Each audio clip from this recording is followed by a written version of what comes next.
સેબેસ્ટિયન લેકોર્નુની વરણી. પૂર્વ સરકારના પતન બાદ રાષ્ટ્રપતિ મેક્રોને સંરક્ષણ મંત્રી અને પોતાના વિશ્વાસુ સહયોગી પર પસંદગી ઉતારી.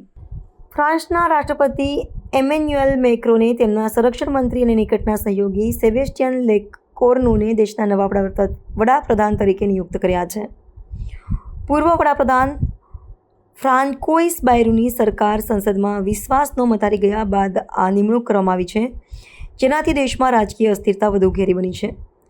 39 વર્ષીય લેકોર્નુ, જેમણે પોતાની રાજકીય કારકિર્દીની શરૂઆત એક રૂઢિચુસ્ત નેતા તરીકે કરી હતી, તેઓ રાષ્ટ્રપતિ મેક્રોનના 2017ના અભિયાનથી તેમના વિશ્વાસુ સાથે રહ્યા છે. લેકોર્નુ છેલ્લા 2 વર્ષમાં નિયુક્ત થનારા 5મા વડાપ્રધાન છે, જે ફ્રાન્સના વર્તમાન રાજકીય સંકટને દર્શાવે છે. તેમની સમક્ષ મુખ્ય પડકાર દેશમાં વધતા જતા જાહેર દેવાને નિયંત્રિત કરવા માટે સંસદમાં બહુમતી વિના નવું અંદાજપત્ર પસાર કરવાનો રહેશે. આ નિમણૂકને વિપક્ષી દળોએ સંસદનું અપમાન ગણાવીને તેની તીવ્ર ટીકા કરી છે. લેકોર્નુની સરકારને આગામી દિવસોમાં આર્થિક સુધારાના વિરોધમાં દેશવ્યાપી પ્રદર્શનોનો સામનો કરવો પડી શકે છે. રાષ્ટ્રપતિ મેક્રોનને આશા છે કે લેકોર્નુની નિમણૂકથી સરકારને સ્થિરતા મળશે અને તેઓ પોતાના વ્યાપાર તરફ આર્થિક એજન્ડાને આગળ ધપાવી શકશે, પરંતુ સંસદના સમર્થનમાં અભાવે આ કાર્ય અત્યંત કઠિન બની રહેશે.